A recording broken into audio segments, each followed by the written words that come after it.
ഇങ്ങനെ പോയാലൊന്നും കഴിഞ്ഞുവിടാൻ കഴിയില്ല. അധികാരത്തിൽ കയറുമ്പോൾ 50 ഉറുപ്പ്യക്ക് തരാൻ പറഞ്ഞ ഡീസൽ ഇപ്പൊ 70 ഉറുപ്പ്യായി. എല്ലാ കണക്കന്നെ അധികാരത്തിൽ വന്ന് പറയും നല്ലൊന്ന് പ്രവർത്തിക്കും. അങ്ങനെ എല്ലാ കണക്കല്ല രമേശ, നീ ഒന്ന് ചിന്തിച്ചു നോക്കിയാൽ മതി. ഈ കേരളം എങ്ങനെയായി?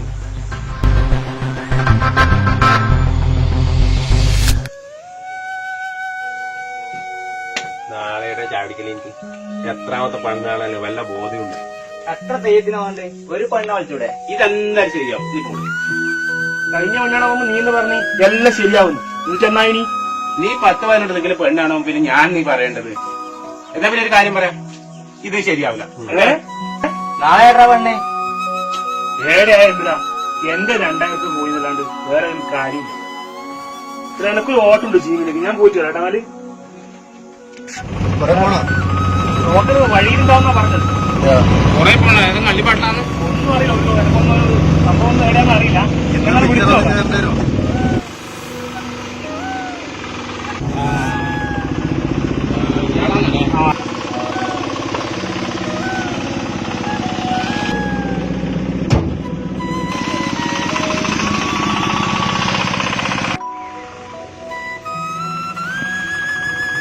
ഒന്നുമില്ല അല്ലേ?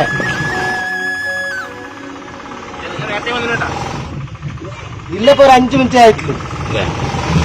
ഹലോ. ഇതൊരു 11:30 കഴിയും. ഒരു 11:35 വിളിച്ചോ. ഒരേ ഫോൺ തന്നെന്ന്.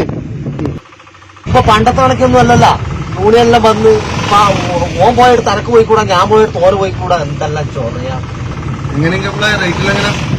അങ്ങനെയൊന്നുമില്ല. ഒരു 70 മുതൽ 1 വരെയെല്ലാം മേടിക്കുന്നുണ്ട്. 1 ലക്ഷം. അതെന്താണോ? നീ വണ്ടി വിട്. അത് നമുക്ക് എന്തൊക്കെ ആക്കാന്ന്. ഇത് കൊറേ പോണ. വേണ്ട അങ്ങാ കാണുന്ന വട വേണ്ട. ആടെ തന്നെയാണ് ആ പെണ്ണിന്റെ വീട്.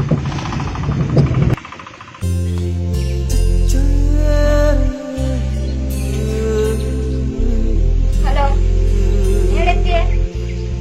പെട്ടെന്ന് വാ, അവരുടെ എത്താറായി.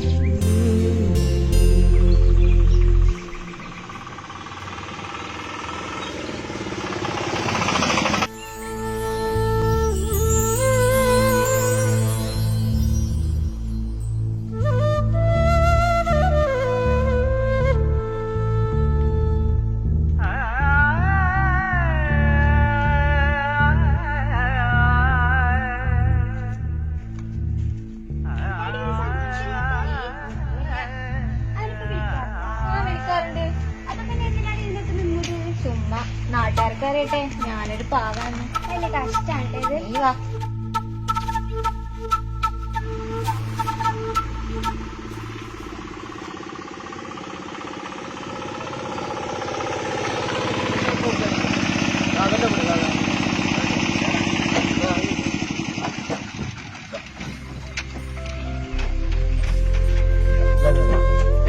നീ ഇറങ്ങല്ല. 2000 കൊണ്ടാ. 2000 ഉണ്ട്. ഇപ്പൊ തന്നെ വേണം. പിന്നെ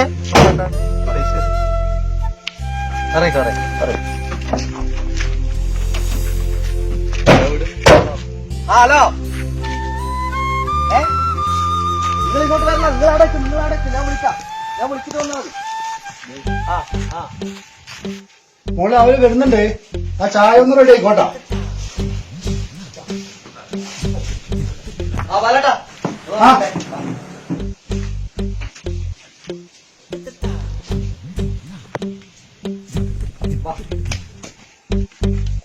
ഞാനും ചേർത്തല്ല.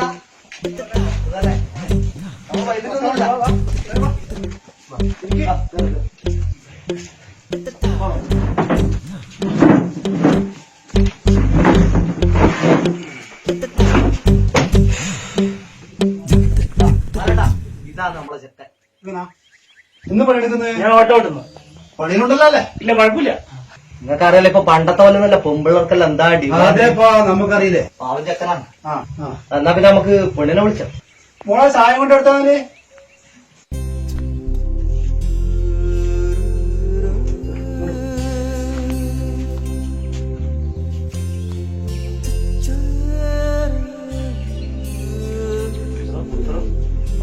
വിളിക്കല്ലേ?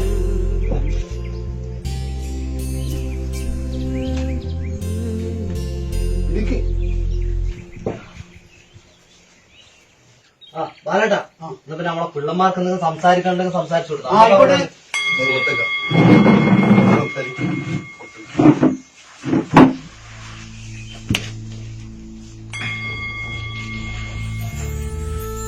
പേര് ആദിലാന്ന് പറഞ്ഞു. ഇപ്പൊ എന്താ ചെയ്യുന്നേ? ഞാൻ പയ്യന്നൂർ കോളേജിൽ ഫീസ് പഠിക്കുന്നു. ഞാൻ പ്ലസ് 2 വരെ പോയുള്ളൂ. 4-5 വർഷമായി ഗൾഫിലുണ്ടായിരുന്നു. ഇപ്പൊ ഇവിടെ ഓട്ടോ ഓടുന്നു. ചേട്ടാ എനിക്ക് ചില ആഗ്രഹങ്ങളൊക്കെ ഉണ്ട്. ഒരു ഓട്ടോക്കാരനൊന്നും എന്റെ മനസ്സിലേ ഇല്ല. ഞാൻ കുറച്ചും കൂടി ഒരു സ്റ്റാൻഡേർഡിൽ ആയാ നോക്കുന്നത്. എന്നാ പിന്നെ നീ എതിരായി നിന്നിനി? അത് അച്ഛനമ്മയൊക്കെ നിർബന്ധിച്ചോണ്ടാ ഞാൻ ഈ വേഷം അണിഞ്ഞത്. എന്നാ പിന്നെ ശരി.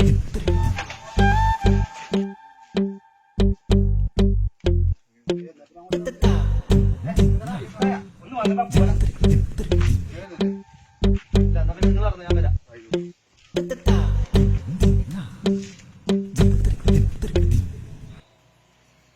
എന്നാലും നീ ഇങ്ങനെയൊന്നും അയാളോട് പറയുന്നത് ഞാൻ വിചാരിച്ചിട്ടാ. ഇത് കുറച്ച് കൂടിപ്പോയി. അതൊന്നും സാരില്ല. ഞാൻ പോയി. ഇവിടെ പോലെന്നേ.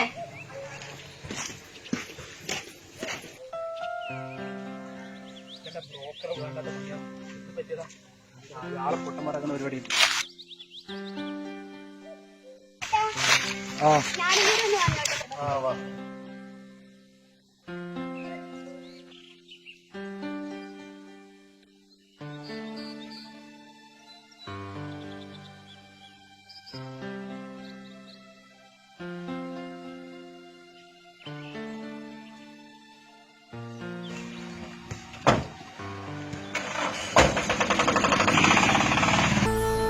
മടുത്തു, ശരിക്കും മടുത്തു. എടാ ഇപ്പൊ എല്ലാരും ഇങ്ങനെടാ. എടാ നിനക്ക് പറ്റാത്ത എനക്ക് പറ്റുന്ന ചോദിച്ചാ ഞാൻ നിന്റെ അപ്പുറം വരും. അപ്പൊ എങ്ങനാ ഗവൺമെന്റ് ഉദ്യോഗം എല്ലാവർക്കും വേണം? ഈ പ്രസ്താവന ഞാൻ നിർത്തിയും ഈ പെണ്ണുകൾ അല്ല അങ്ങനെ ചിന്തിക്കണ്ട. ഏട്ടാ ഇവിടെ നിർത്തിയേ, ഞാനിവിടെ ഇറങ്ങിക്കോളാം.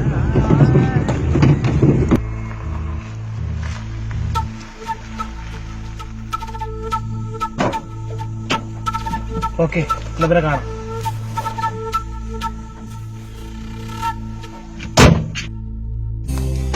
ചേട്ടനിങ്ങനെ അപ്സെറ്റ് ആവുമൊന്നും വേണ്ട. അച്ഛനൊന്നും ആവില്ല. ഞാനൊരു കാര്യം ചോദിക്കട്ടെ, ചേട്ടനെ കെട്ടാൻ പറ്റുമോ?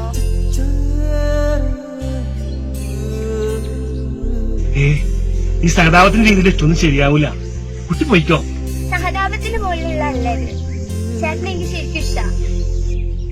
ചേട്ടന് ഓർമ്മയുണ്ടോന്നറിയില്ല, 5-6 വർഷം മുന്നേ ഒരു അപകടത്തിന് എന്റെ അച്ഛനെ ഇഷ്ട ചേട്ടന്.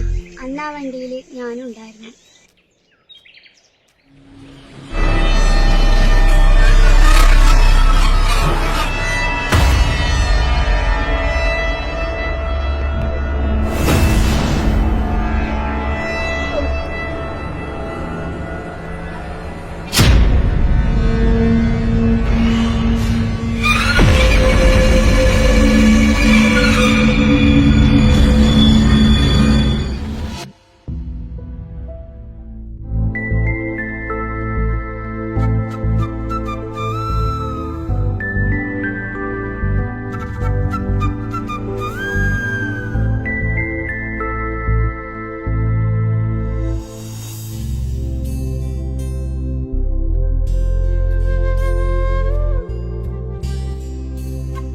അത് ഇയാളായിരുന്നല്ലേ? ചേട്ടന് ശരിക്കും ഇഷ്ടമുണ്ടെങ്കിൽ ഇതാണ് എന്റെ വീട്. ആളെയും കുട്ടി അങ്ങോട്ട് പോയി.